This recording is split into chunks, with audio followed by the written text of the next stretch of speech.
Next up, we have Chris Dyck from Nova Scotia Department of Transportation. Today I'm going to discuss the rehabilitation of the twin Northwest Arm Drive concrete bridges in Halifax, Nova Scotia. I'll discuss the background and condition of the bridge first, just give you an idea, and the reason for the project, and then we'll get into the engineering construction of the rehabilitation. The Northwest Arm Drive bridges were built in Halifax, Nova Scotia in 1975. They consist of 5 16.6 meter length concrete girder spans with 6 girders per span and a total length of 83 meters. Each bridge is supported on tall concrete hammerhead piers with heights of 6 to 10 meters, and they're supported on spread concrete footings. To give context to the site, the bridges are located on Northwest Arm Drive in Halifax, travel above a former railway line, which is now the Chain of Lakes Trail, and the outfall from First Chain Lake, which is the backup water supply for the city of Halifax. Northwest Arm Drive sees AADT nearing 20,000 vehicles per day, so it's heavily used, and the twin bridge configuration was very beneficial for the work that we had planned for rehabilitation, as you can imagine. This photo shows a general overview. You can see the water supply behind the bridges. The piers are quite tall, making access a challenge for the project. The bridge was over 40 years old when it made it to the Nova Scotia Transportation Capital Program for rehabilitation. Over the years, Nova Scotia Transportation has regularly inspected the bridge and completed some repairs to the joints and the girder ends. Unfortunately, the joints did not last long and continued to leak, and the typical practice of patching girders with bagged cementitious product just showed not to stand up to the test of time. I'm sure you've had experience in your jurisdiction as well with that. So leaking joints, as you know, allow salt-laden water to enter concrete girder ends and other structural components. This in turn deteriorates the concrete and accelerates corrosion of steel reinforcement, eventually leading to the spalled concrete you see here. Cycle continues, further advancing the deterioration, and this bridge was in pretty hard shape. Prior to the capital project, inspections of the bridge were carried out to aid in estimating quantities for repairs. It was found that of the 120 girder ends on the two bridges, 110 of them required some form of repair, ranging from minor to major, totaling 170 linear meters of girder repair. When degradation was mapped throughout the bridge, it closely matched the flow of salt water on the bridge, as you would expect. Many diaphragms also required repair, and most, if not all, 120 bearings were nearing the end of their service life. So the piers had multiple locations of cracking, spalling, and rust staining, and the underside of the hammerhead pier caps had signs of corrosion, spalling, and cracking as a result of leaking joints and poorly detailed drains. There were a number of locations on the deck requiring surface repair. All 12 joints needed to be replaced, and the face of all barriers were spalled and deteriorated, requiring resurfacing. I'm going to discuss now how TIR approached the rehabilitation, including what would have been done in a typical rehab in the past, and then what we selected for the construction on this project. First, the traditional methods of rehab were considered. This was effectively replacing items in kind, and then repairing, patching, or strengthening other items such as girders and repairs, diaphragms, and the deck ends. The trouble with that approach is, historically, as I mentioned, these repairs have not lasted. The typical longevity of the repairs we've seen anywhere from 5 years, a really good one, maybe 15, 20 years. So the reason for this depends on a multitude of factors, both prior and during construction and afterwards. Some of these include not selecting the best construction details or materials, workmanship, contractor you get on site, and then maintenance problems afterwards, and quality control. So there's a myriad of factors that can affect the success of a rehab on an old bridge like this. Traditional repair would mean fairly high cost to complete given the relatively short lifespan for the repair to last. This is compounded by the fact additional funds would have to be spent in the near future for more repairs, leading to duplicated efforts, additional traffic delays, additional expenditures, plus poor public perception. We're right in the city of Halifax, right in the central part of it. We're heavily affected the public if it has to be done more than once. Looking at all the issues with past practices for rehab, we just knew there had to be a better way to achieve our goals for this bridge. So taking a high-level look at what the objectives of rehabilitation were, the project goals are listed here in no particular order. We want a long-lasting rehabilitation. If we're going to spend millions of dollars on a project, we need to justify the longevity of it. We have twin replacement bridges for this location. If we were going to replace them, we were looking upwards of $10 million, and that just wasn't in the budget. The project must address all concerns with the bridge conditions, minimize traffic disruption, and ideally prevent future water damage. So we kind of asked for the moon. To alleviate maintenance issues, most new bridges in Nova Scotia, as I'm sure in most areas in the Northeast, use integral or semi-integral abutments, continuous girders and decks, and improve materials and practices, just the latest materials that are available.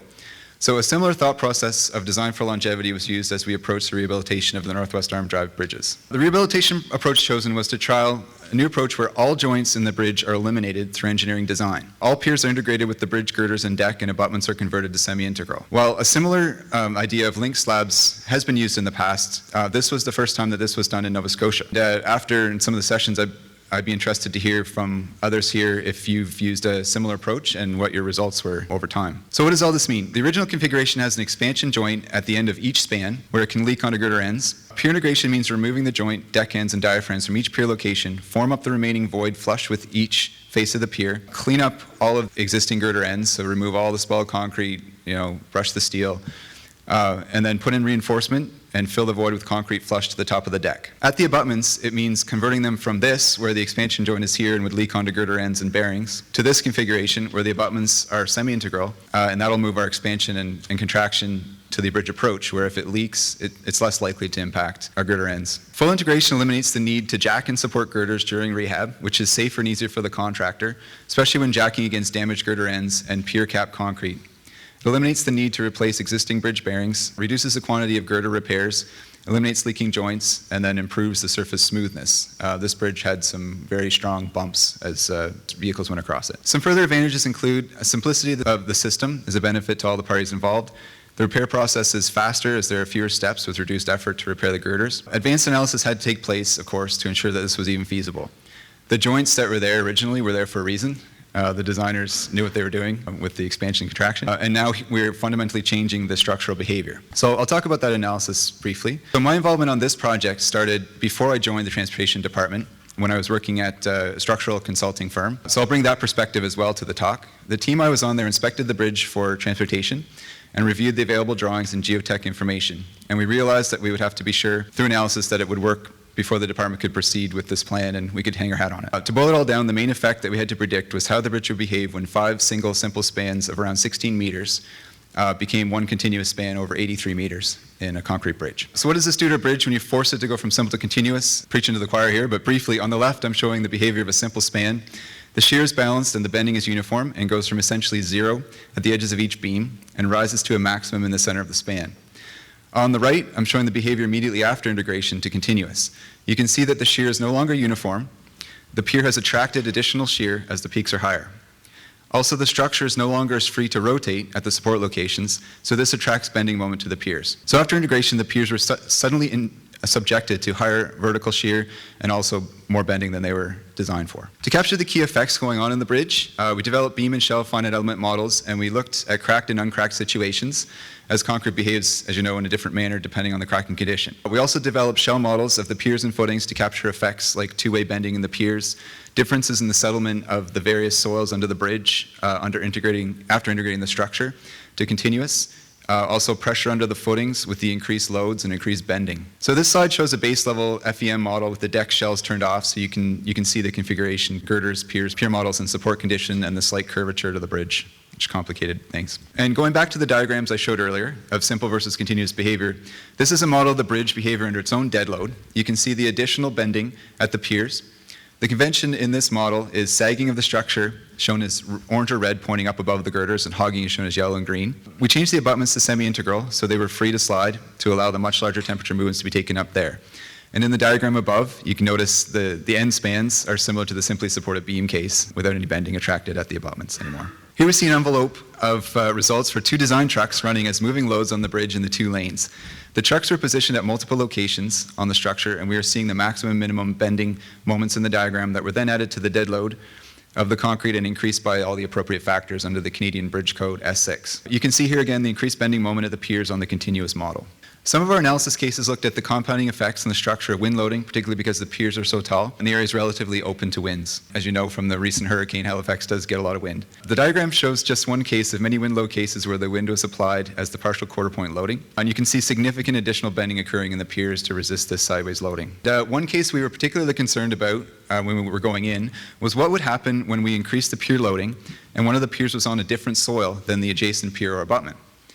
This diagram shows a case where we forced the first pier to sink into the soils on springs while leaving the north abutment on more firm soils, correlating to the geotechnical information. You can see the increase in bending that occurred over the first pier and was transferred into the second span. Fortunately, this overall impact of that mechanism was small on the structure and did not prevent us from making the bridge continuous. We were able to get around it with little strengthening. And with the overall results of the analysis, we added additional strengthening measures at the pier hammerheads and in the new deck to allow them to avoid significant cracking under the new loads, and we took account of that. in the analysis. This type of approach was new to Nova Scotia, as I mentioned, and to the local contractors. We didn't want to get a very high bid on this, so we decided to go the route of extra detail in the design package to avoid confusion and to inform the contractors who bid how to do the new procedures. So we spent a little more money up front on design. Extra detail also removed some of the mystery of the job and made it easier to bid more accurately.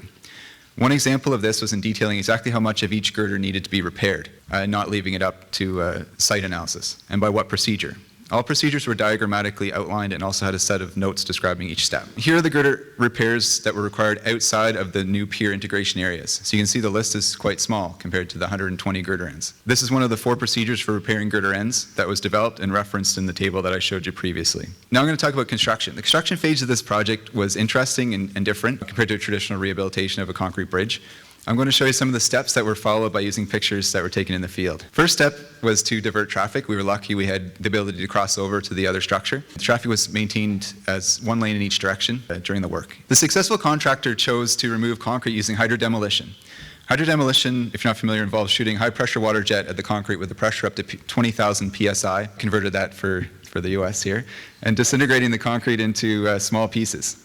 Here on the right, you can see the hydrodemolition machine shrouded to remove barrier concrete to protect the vehicles on the other bridge from the high-pressure jet. So there were literally cars passing within meters of shooting a jet at the barrier. Jackhammers were also used for small areas and areas where it wasn't practical to set up the hydrodemolition machine. Wastewater, for environmental reasons, had to be collected and filtered. The water jet broke up the concrete and left the reinforcing steel clean and ready to be incorporated in the new concrete pours. It worked great. The back of the barriers were in good condition, but the front that's been exposed to road salt were heavily degraded. So remove the concrete to 1 inch below the existing reinforcing steel and then formed and poured new barrier faces using ready-mix concrete. Additional photos here, and then the completion at the bottom of the barrier refacing. So for deck repairs, these bridges were built with an exposed concrete deck, and there were areas of delamination. So we did traditional partial and through thickness deck repairs as part of the rehabilitation. Contractor was already there, and they had the hydrodemolition machine. Piers and abutments had cracking that needed to be repaired, so we used pressure injection of epoxy resin. We set a threshold of crack size of 0.25 millimeters and had the contractor fill the cracks, starting from the largest cracks and then winnowing down to the smallest unacceptable cracks within our budget. So this will extend the lifespan of the substructure even more now that the water has been diverted through joint removal, as the epoxy will create structural bond between the 2 halves of the crack. The piers were opened up, joints removed, diaphragms removed, additional shear and bending reinforcing steel was added. The pier hammerheads were used as the bottom formwork for this, and we closed in the sides and filled in the top to the top of the deck with new concrete. I'll show you that next. So this shows hydrodemolition being used to remove the deck and diaphragm concrete to expose the reinforcing steel. Scaffolding was used for work platforms to get us up there. The existing longitudinal deck reinforcing was maintained and bent temporarily out of the way to allow adding vertical epoxy doweling to the existing pier hammerheads to give a connection to the existing concrete.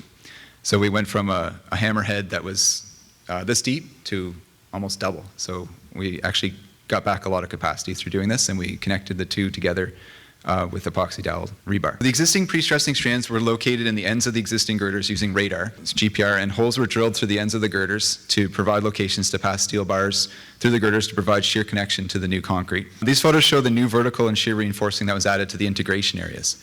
The vertical steel bars, as I mentioned, were epoxied into the hammerhead top. Bottom picture shows additional steel that was added to control cracking longitudinally from the new bending moments and also transversely that I was talking about earlier. Here's the concrete pour underway at the top left and then completed at the bottom. And here are the 2 types of pier integration we designed. The one on the left is for areas where the girder end damage was less extensive, and the one on the right was extended out to encompass more extensive girder end damage. These were applied throughout the bridge as required. Temperature changes caused the new bridge to expand and contract, so we added semi-integral abutments. Most of the concrete was removed by chipping out at the abutments, as it was difficult to get the hydrodemolition machine positioned there. They removed the approach fills just on spec when they got there to get down. In hindsight, it might have been nice to leave those and use the hydrodemolition machine there, but nothing's perfect. The old diaphragms had to be broken out as well so the new configuration could be installed. At the north abutment, the former fixed bearings had to be removed and free bearings installed. This required jacking of the girders and breaking out of the abutment beam seat to allow us to build a new bearing seat. Jacking brackets were attached to the front of the abutment, and the girders were raised off those using bottle jacks. Here's the new steel being placed for the semi-integral abutments, along with the concrete being poured. And then the approach slab being constructed. Didn't have approach slabs before, so much smoother ride onto the bridge now. For the girder end repairs outside of the integration area, a clamshell form was developed that had a hinge in one corner and could be reused for multiple repairs. Here it is in place showing the bird's mouth concrete ports for supply of concrete and venting of the form. The new concrete jackets are held in place with steel reinforcing that is drilled and glued into the girder webs away from the pre-stressing strands using epoxy doweling. Concrete for the girder repairs was a bag mix that had an integral corrosion inhibitor and small size aggregate. Sacrificial anodes were also attached to the reinforcing steel within the repairs at 500 millimeter centers to increase the longevity of the repair before the onset of future corrosion. Here's one of the locations where shear stirrups were broken, so we had to wrap with FRP as well. Summarize, I'm going to show a few slides of before and after for the various areas of the repair. Here's the girder repair wrapping, same area in both pictures. Pier repairs, removed all those drains and fixed all of the concrete there. Here's the semi-integral abutment down below, the new diaphragm there and the shear key. Barrier repairs worked out quite well. Resurfacing, design accounted for the additional bending and shear resulting from adding an asphalt driving surface, which the bridge never had before and wasn't designed for, so we incorporated that into our modeling as well, just to add to the longevity. This procedure is broadly applicable. It's expected that the approach will be used more in the future, but the applications do need to be carefully chosen for a few reasons. First, without the ability to close the structure by providing a detour or crossover, the logistics get much more complicated with traffic in your work zone.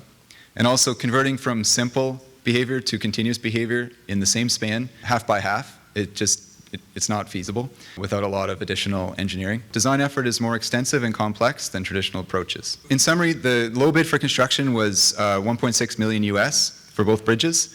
We're expecting to get 40 years out of this repair, which in that time frame we would have had to do girder end repairs potentially 3 or 4 times. So we see cost savings in the overall life cycle. Upfront cost is higher, but there are significant life cycle cost savings. Also significantly less impact on the public because we're closing down once, ideally, and then we get 40 years of service with routine maintenance. And I invite your questions at this point. Did you use hydro demolition for the parapets? We did, yeah. Good. Yeah. And Yeah, the challenge there was we had traffic running on the adjacent bridge, which was literally maybe 3 meters away from the hydro demolition contact. So we had a heavy steel shroud behind. With the age of the structure, you were able to get the substructure, the piers to work with all the code changes over the years. We were, yeah. Wow. We analyzed to the current code. Yeah. Okay. The piers were a little overbuilt to begin with, and then when you increase the hammerhead depth that much, you're getting a lot of capacity back.